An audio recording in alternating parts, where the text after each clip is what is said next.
Baik, Assalamualaikum warahmatullahi wabarakatuh. Salam sehat semuanya. Hari ini kita akan bahas dua pertemuan. Yang satu tentang teori sistem dan perspektif ekologi, yang satunya lagi tentang intervensi krisis. Jadi mohon maaf sebelumnya karena saya baru bisa mengirimkan dua materi ini, berhubung kemarin ada beberapa kegiatan yang saya harus ikuti. Oke, kita lanjut saja. Baik, di sini dijelaskan menurut Malcolm Payne bahwa teori sistem dan perspektif ekologi itu pada hakikatnya sama-sama difokuskan pada sistem-sistem yang membentuk lingkungan, serta bagaimana sistem-sistem tersebut berinteraksi dan mempengaruhi individu di dalamnya. Jadi, teori sistem dan perspektif ekologi ini adalah dua hal yang saling berkaitan, saling berinteraksi, dan saling mempengaruhi. Nah, namun terdapat juga perbedaan mendasar dari kedua hal tersebut. Apa saja? Yang pertama, teori sistem menyusun kategori yang lebih luas untuk memahami interaksi dan relasi antar berbagai sistem, termasuk individu, keluarga, kelompok, organisasi, dan komunitas. Nah, sedangkan kalau di perspektif ekologi merupakan salah satu bagian dari teori sistem. Jadi, bisa dilihat bahwa teori sistem ini dia lebih luas dia pembahasannya. Dia sudah mencakup individu, keluarga, kelompok, organisasi, dan komunitas. Lebih banyak orang-orangnya. Sedangkan kalau perspektif ekologi, dia salah satu bagian dari teori sistem. Bisa saja di lingkungan keluarganya, atau perspektif ekologi di lingkungan kelompoknya, atau di organisasi atau komunitasnya. Jadi dia perspektif ekologi itu saya tekankan lagi salah satu bagian dari teori sistem. Anggaplah kalau teori sistem itu adalah tubuh, berarti perspektif ekologi itu adalah entahkah itu tangan atau kaki atau kepala. Salah satu bagian dari teori sistem itu atau tubuh itu. Sedangkan yang kedua, menurut Malcolm Payne, teori sistem ini menyatakan bahwa manusia dan lingkungan saling mempengaruhi satu sama lain. Sedangkan kalau di perspektif ekologi menyatakan bahwa perilaku manusia dipengaruhi oleh lingkungan. Nah ini, ada dua perbedaan mendasar di mana menurutnya Malcolm Payne kalau teori sistem itu dia menyatakan bahwa manusia dengan lingkungan itu saling mempengaruhi. Jadi kita dengan komunitas, dengan keluarga, dengan kelompok itu saling mempengaruhi. Sedangkan kalau menurut perspektif ekologi bahwa perilaku manusia dipengaruhi oleh lingkungan. Jadi manusia itu terbentuk di mana lingkungannya. Ada yang bilang kalau seseorang atau kelompok atau komunitas tinggal di lingkungan yang buruk, kemungkinan hal buruk bisa mempengaruhinya. Begitu juga sebaliknya. Makanya ada yang bilang kalau kita berteman dengan penjual parfum, bisa jadi bahwa parfumnya mengikut sama kita gitu. Jadi menurut perspektif ekologi ya seperti itu, bahwa perilaku manusia akhirnya dipengaruhi oleh lingkungannya.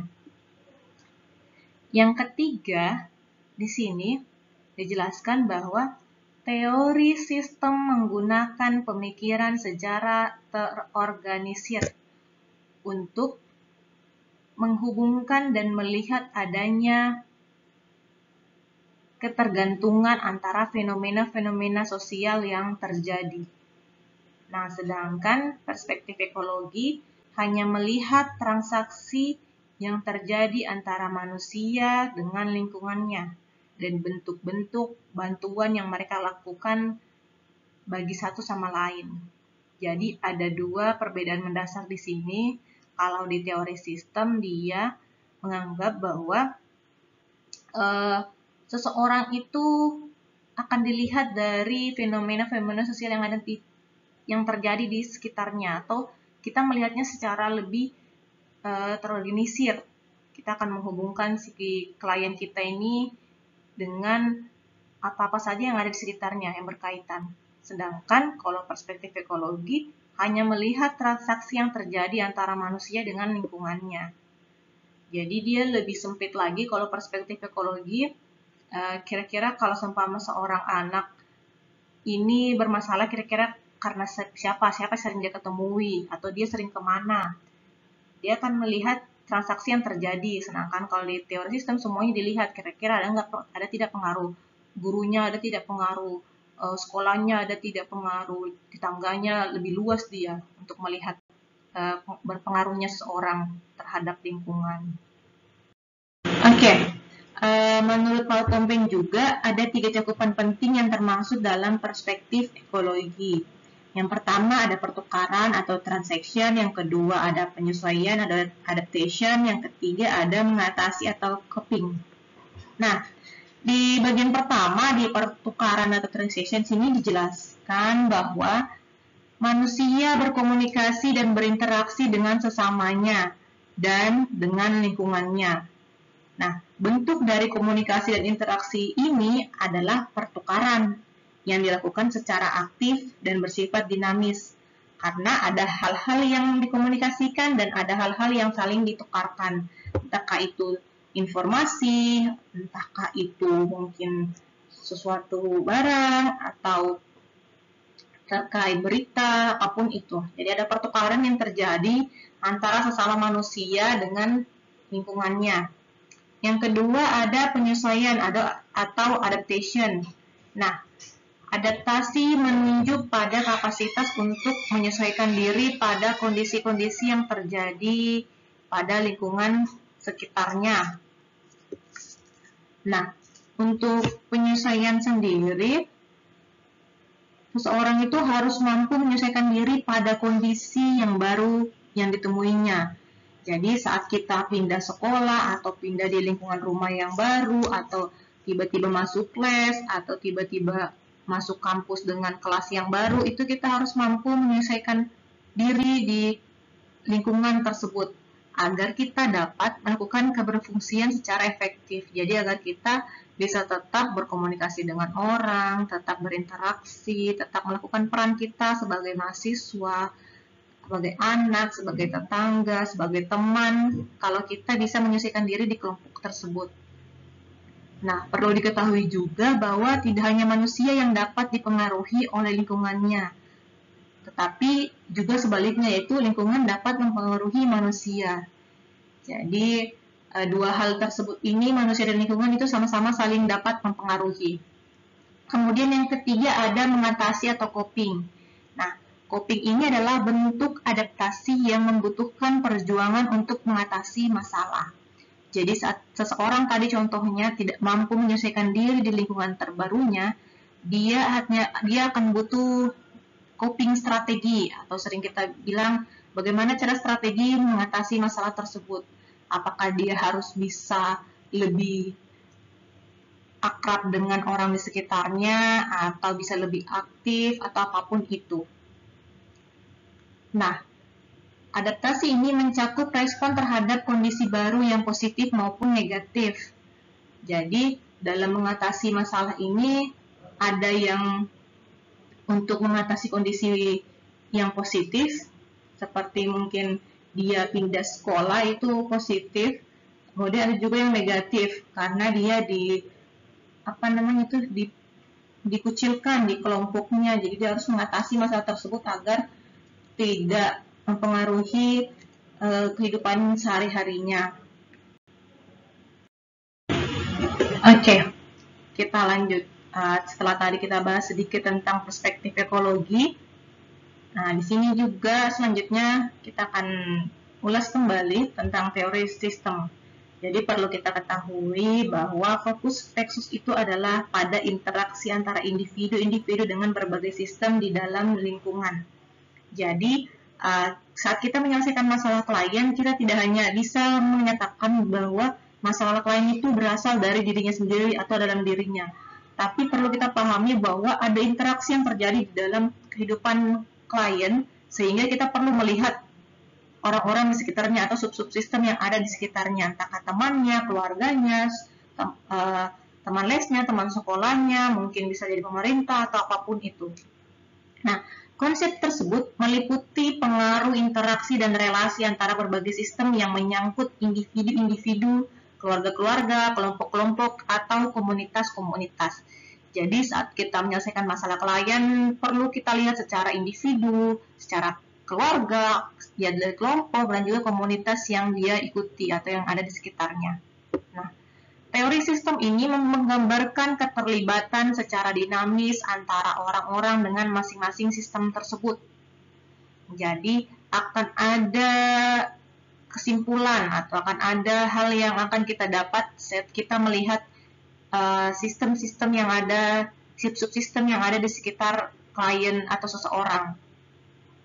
Bisa jadi klien di keluarganya pendiam, saat di temannya dia aktif, saat di sekolah dia malas, saat di komunitas dia rajin. Nah, itu ada beberapa hal yang akan terlihat di mana si klien ini nyaman atau mudah beradaptasi.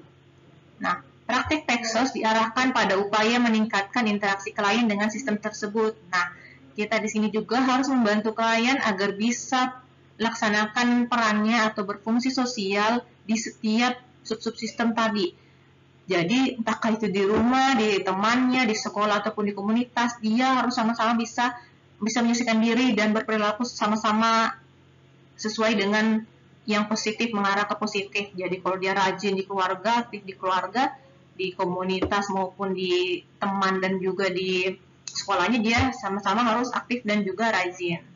Nah, jika salah satu itu bertentangan atau mengarah ke negatif, berarti ada masalah yang terjadi yang perlu kita atasi atau perlu kita tingkatkan interaksinya. Nah, teori sistem sangat penting bagi Paxos dalam menjalankan praktek bekerja sosial. Pada hakikatnya, teori sistem ini difokuskan pada sistem-sistem yang membentuk lingkungan serta bagaimana sistem-sistem tersebut berinteraksi dan mempengaruhi individu di dalamnya.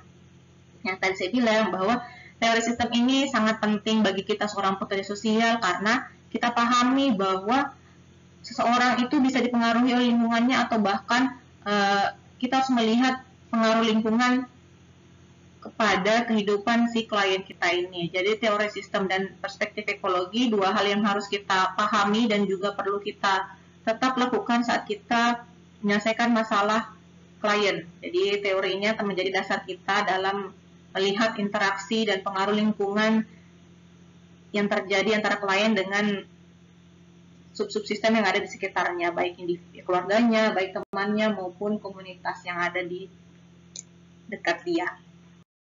Baik, kita ulas kembali bahwa sistem adalah bagian-bagian yang saling ketergantungan, saling bergantungan, dan berhubungan.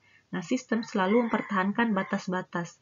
Sistem bergerak sangat dinamis karena jika di dalam sistem terdapat masalah, maka subsistem akan berusaha untuk memecahkan masalah. Nah, menurutnya Pinkus Minahan, dia mengidentifikasi 3 jenis sistem pertolongan dalam praktek pekerjaan sosial. Yang pertama ada namanya sistem informasi atau alamiah.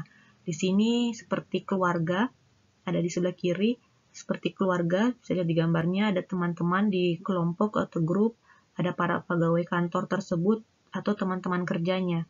Ada juga namanya sistem formal, dia itu adalah kelompok komunitas atau kelompok-kelompok pekerja. Jadi dia lebih formal, ada lembaganya dan juga dia berbentuk kelompok. Kemudian ada namanya sistem kemasyarakatan. Itu seperti rumah sakit ataupun sekolah. Jadi sistem-sistem ini kemudian akan membantu pekerja sosial dalam proses pertolongannya. Bisa saja pekerja sosial akan mengasesmen bagaimana si klien ini dengan keluarganya, dengan temannya, dengan tempat kerjanya, bahkan di sekolah seperti apa. Jadi inilah kenapa kita harus mempelajari teori sistem agar kita bisa memanfaatkan subsistem atau orang-orang yang berada di sekitar klien tersebut. Nah, selanjutnya juga ada namanya sistem dasar. Nah, kita bahas itu di slide berikutnya.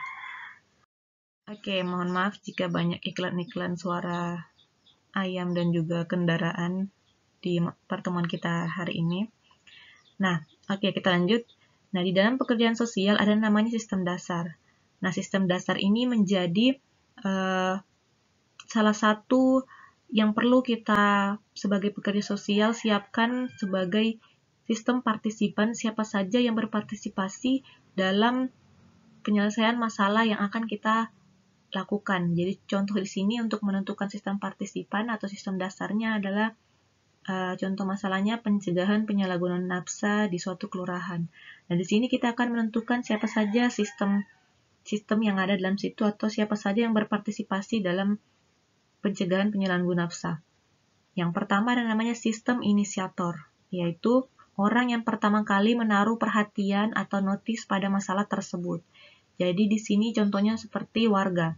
Jadi saat warga tersebut memperhatikan dan melihat dan mengetahui bahwa ada masalah di lingkungannya dan dia ingin menyelesaikan masalahnya dan melaporkan kepada agen perubahan, dia disebut inisiator. Jadi saat kalian melihat suatu masalah di kampus ataupun di lingkungan sekitar, dan kalian orang pertama yang mengetahui hal tersebut, kemudian melaporkan kepada yang bisa menyelesaikan masalah tersebut, itu namanya kalian sebagai inisiator.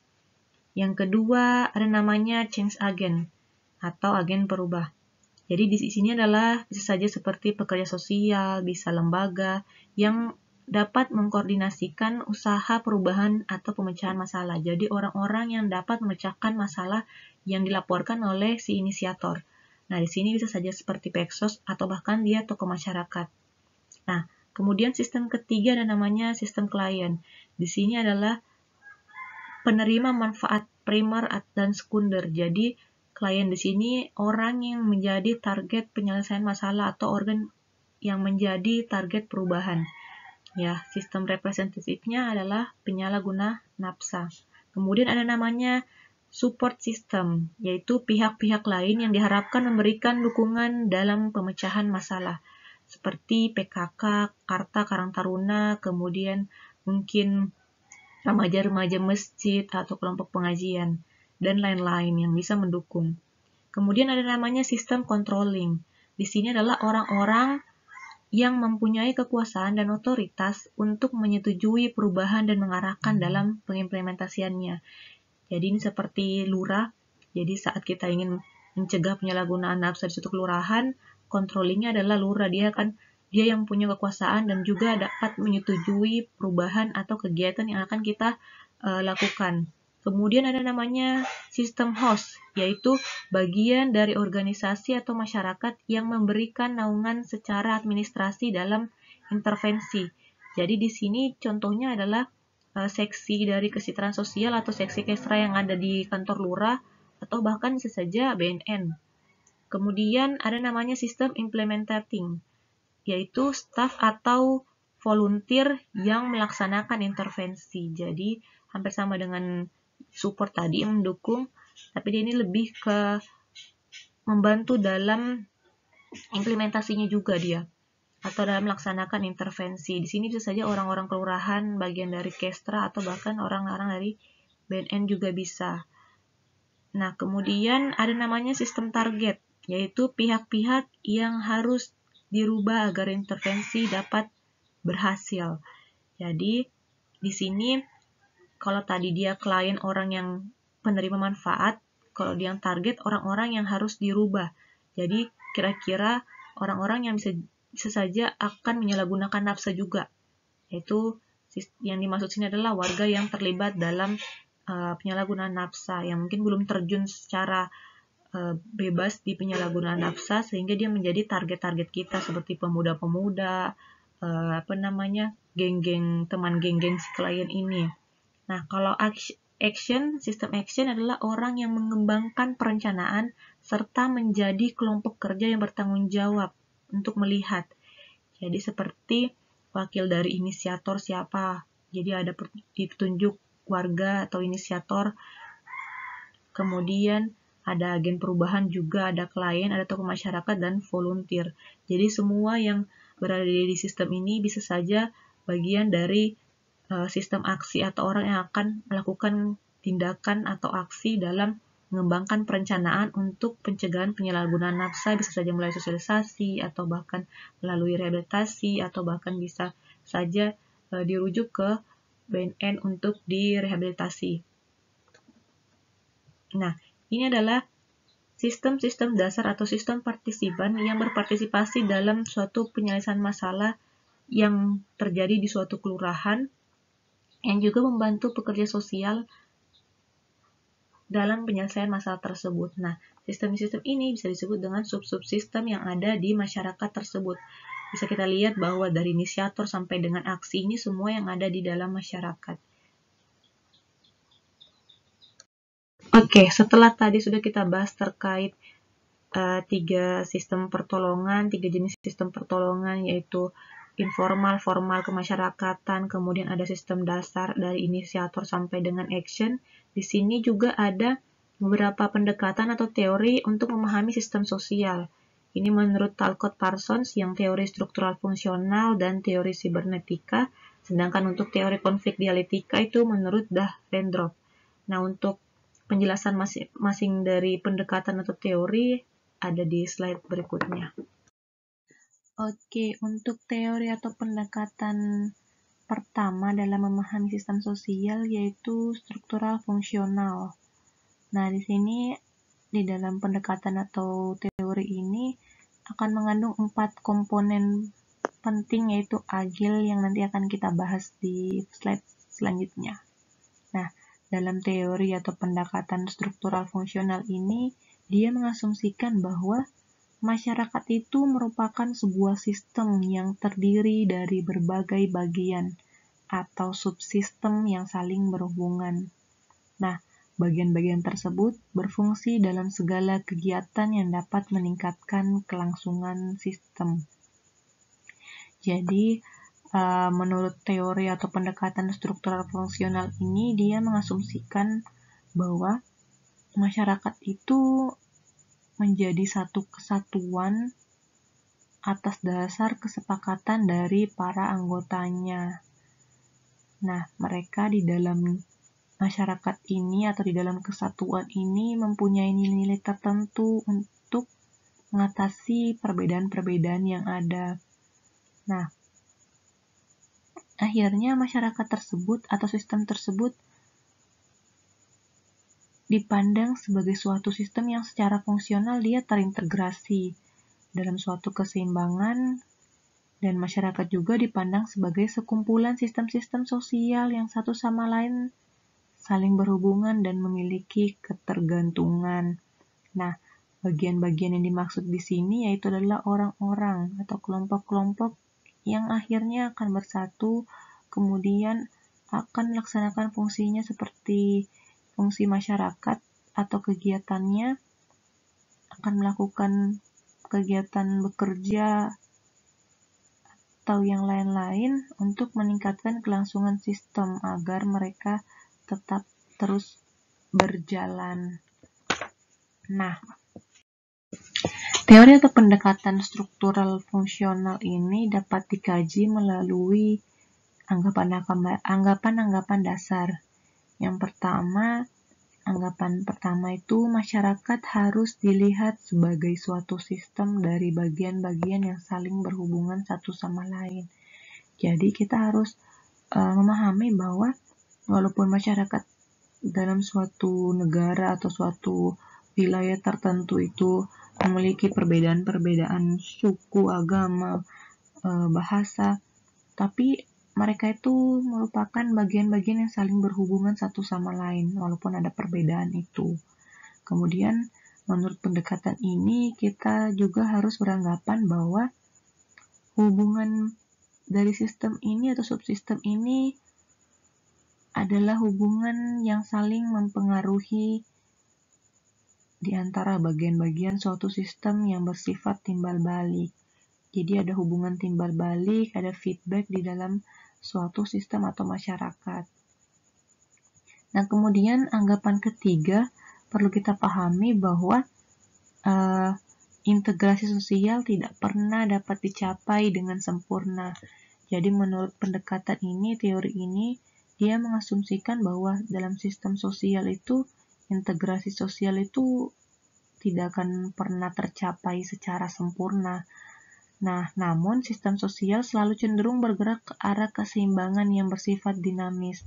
Jadi, di dalam masyarakat itu tidak sempurna, maksudnya tidak sempurna di sini tidak bersatu secara sempurna. Bisa jadi akan ada pertikaian atau konflik atau persaingan secara tipis di dalamnya. Jadi dia agak sulit untuk mencapai kesatuan atau integrasi sosial yang secara sempurna karena ada perbedaan-perbedaan tersebut, perbedaan nilai, perbedaan budaya, perbedaan agama, dan sebagainya. Kemudian menurut pendekatan ini, yang perlu kita pahami juga ada anggapan sistem sosial senantiasa berproses ke arah integrasi. Jadi, menurut pendekatan ini bahwa suatu sistem sosial atau suatu masyarakat ini senantiasa dia akan berproses ke arah integrasi atau dia akan ke arah yang bersatu, mereka akan saling bersatu. Nah, sekalipun terjadi ketegangan di dalamnya, sekalipun terjadi perselisihan, penyimpangan, tapi sistem sosial atau masyarakat akan senantiasa mengarah ke damaian, ke persatuan. Kemudian anggapan kelima bahwa perubahan-perubahan dalam sistem sosial itu terjadi secara gradual atau dia terjadi secara perlahan-lahan atau bertahap. Jadi, perubahan-perubahan yang terjadi dalam masyarakat itu dia akan pelan-pelan bertahap-tahap melalui penyesuaian-penyesuaian antara masyarakat atau kelompok-kelompok. Kemudian anggapan yang keenam, faktor yang paling penting dalam integrasi suatu sistem sosial adalah konsensus atau mufakat. Jadi, di dalam suatu sistem atau masyarakat itu mufakat atau konsensus itu sangat penting dalam mempersatukan atau menyatukan masyarakat ini.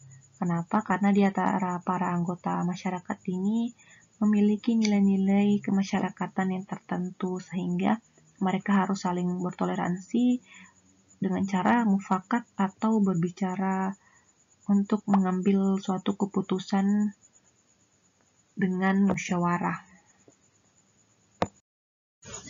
Oke, teori struktural fungsional atau pendekatan struktural fungsional di sini menurut Parson untuk bertahan hidup sistem harus menjalankan keempat fungsinya.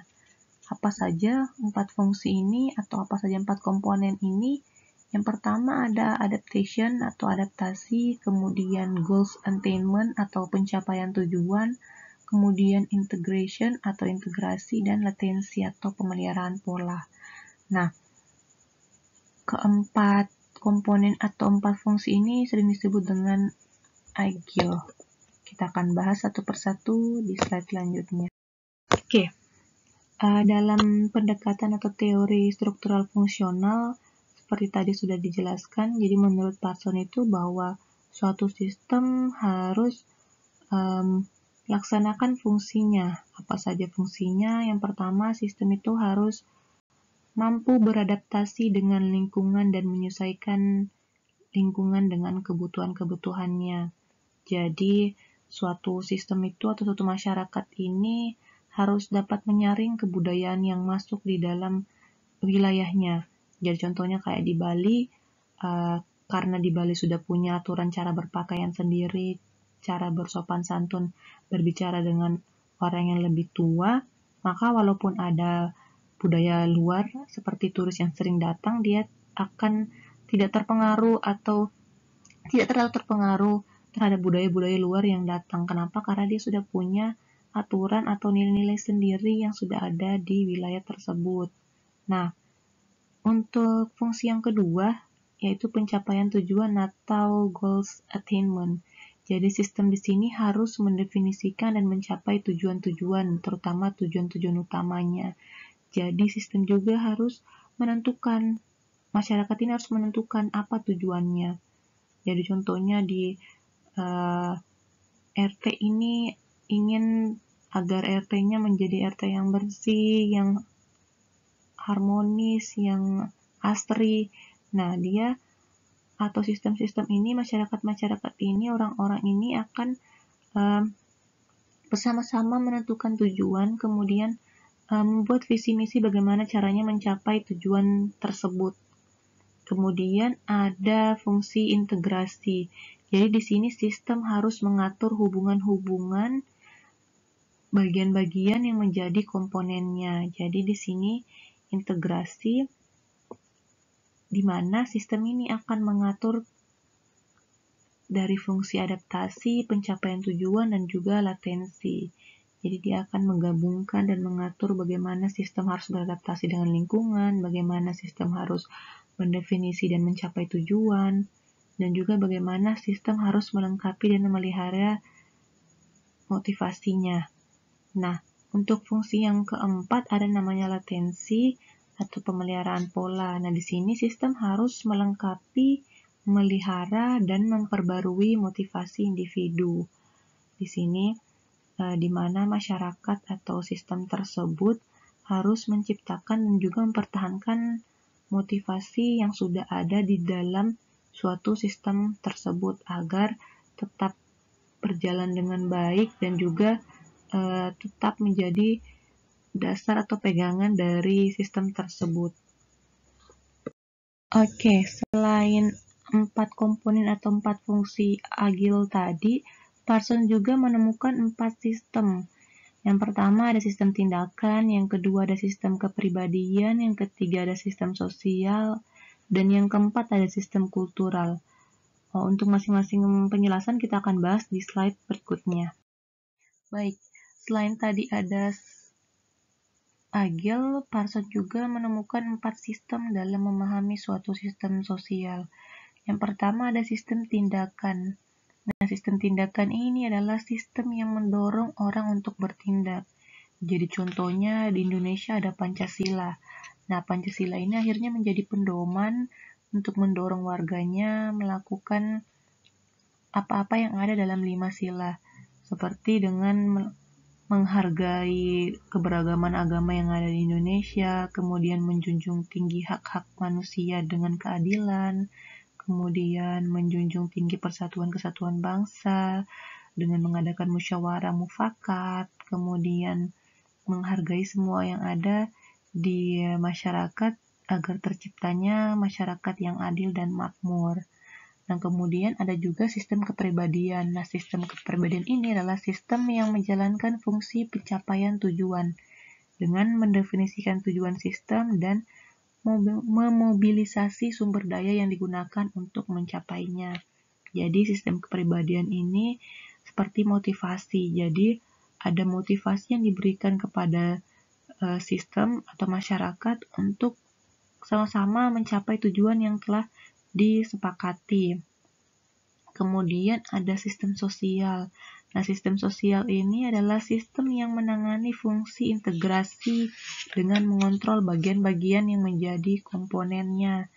Jadi contohnya sosialisasi. Nah, saat melakukan sosialisasi kepada masyarakat, kita perlu sistem sosial.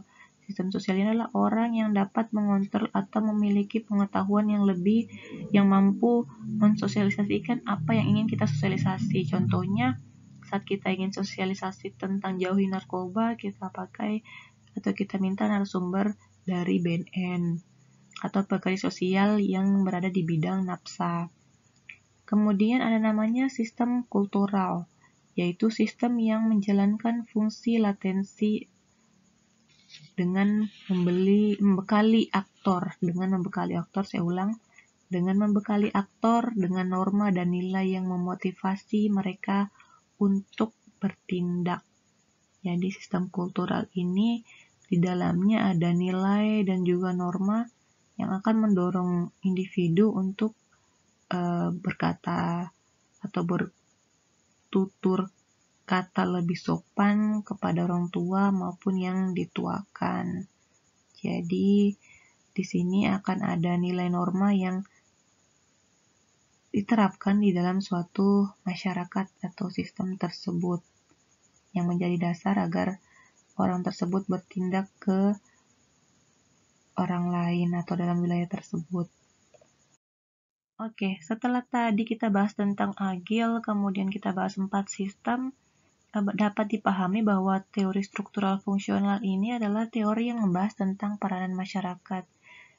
Kemudian ada struktur sosial masyarakat dan stratifikasi masyarakat dalam suatu lingkup kehidupan bermasyarakat dengan tujuan terciptanya kedamaian, keharmonisan, dan keteraturan sosial. Ya tadi melalui sistem ada namanya Pancasila, kemudian ada nilai norma di masyarakat, kemudian ada orang yang dapat dipercaya. Hal-hal tersebutlah yang kemudian membuat teori struktural fungsional ini menjadi teori yang sangat perlu dipahami di dalam suatu sistem sosial. karena setiap masyarakat memiliki keinginan untuk menciptakan kehidupannya dengan baik melalui kelompok. Nah, teori ini juga menjelaskan tentang cara manusia beradaptasi dengan lingkungannya dan bagaimana cara individu mempertahankan keseimbangan hubungannya dengan individu lain dalam suatu masyarakat atau lingkungan masyarakat melalui Agil dan juga 4 sistem tadi. Kemudian yang kedua ada teori sibernetika.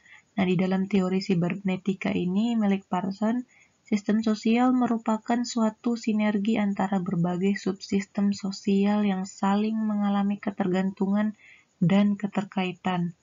Nah, dalam perspektif Parsons, teori ini lebih dikenal karena kontribusinya secara baik dalam membahas hubungan atau keterkaitan antara 4 subsistem, yaitu subsistem budaya, sosial, politik, dan juga ekonomi.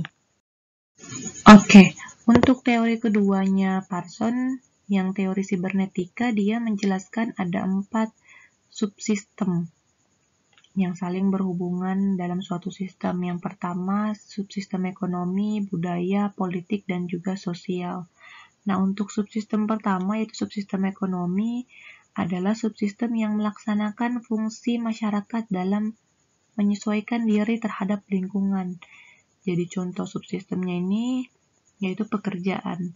Jadi melalui pekerjaan, masyarakat atau sistem ini dapat menyesuaikan diri dengan lingkungannya, dengan kebutuhannya, dan juga dapat membantu masyarakat atau sistem ini menyesuaikan diri dengan realitas eksternal. Jadi dengan ekonomi dia dapat hidup layak di dalam suatu masyarakat.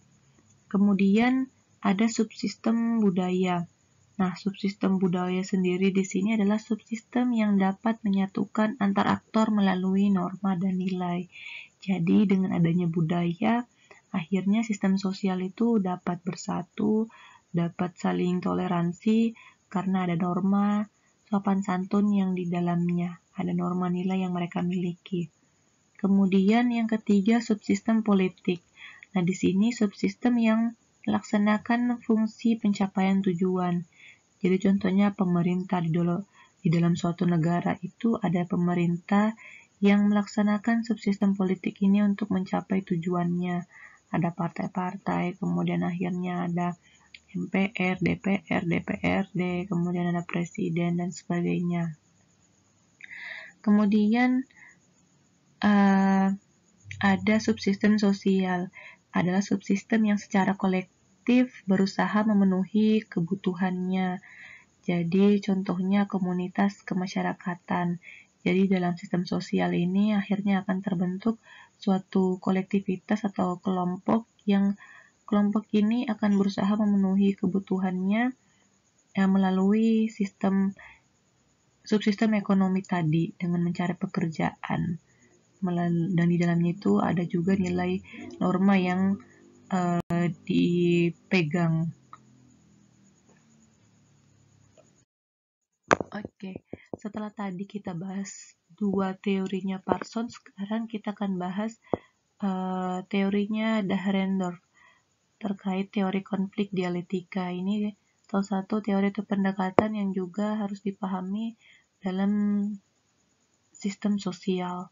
Nah, Dahrendorf ini memandang bahwa perubahan sosial tidak terjadi melalui proses penyesuaian nilai-nilai yang membawa perubahan, tetapi terjadi akibat adanya konflik yang menghasilkan kompromi-kompromi yang berbeda dengan kondisi semula.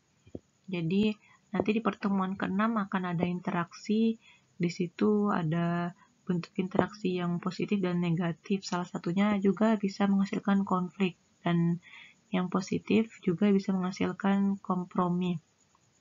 Nah, di sini menurutnya Dahrendorf ini bahwa konflik dialektika juga sangat berkaitan dengan sistem sosial. Kenapa? Karena dalam sistem sosial itu akan terjadi suatu interaksi yang bisa saja menjadi suatu konflik atau pertikaian atau perselisihan.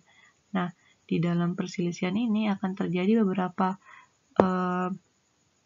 bentuk integrasi, baik secara kompromi atau akhirnya orang-orang itu mengurangi tuntutannya terhadap kelompok tertentu atau orang tertentu dalam suatu masyarakat. Oke.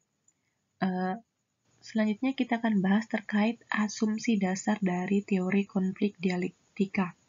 Asumsi dasar yang pertama bahwa dalam teori konflik ini ada perubahan sosial yang merupakan gejala yang melekat di setiap masyarakat. Jadi menurut teori konflik dialektika perlu dipahami bahwa akan ada perubahan sosial yang terjadi di suatu masyarakat atau suatu sistem sosial. Kemudian asumsi dasar yang kedua, setelah perubahan sosial ada konflik. Konflik adalah gejala yang melekat pada setiap masyarakat atau suatu sistem sosial. Karena perubahan sosial terjadi, kemudian dapat menimbulkan konflik. Nah, asumsi dasar ketiga, setiap unsur di dalam suatu masyarakat memberikan sumbangan bagi terjadinya perubahan-perubahan sosial. Jadi apa-apa saja yang ada dalam suatu masyarakat, entah itu orang-orangnya ataukah bagian apa yang ada dalam orang tersebut, kayak sukunya, kayak bahasanya, kayak berpakaiannya, adatnya, itu bisa menjadi sumbangan dalam terjadinya perubahan-perubahan sosial. Kemudian asumsi dasar keempat bahwa setiap masyarakat itu terintegrasi di atas penguasaan atau dominasi oleh sejumlah orang atas sejumlah orang lain. Jadi akan ada yang memimpin suatu masyarakat atau akan ada yang menguasai suatu negara kayak presiden dan juga partai politik tertentu. Nah, penguasa ini atau yang mendominasi ini biasanya akan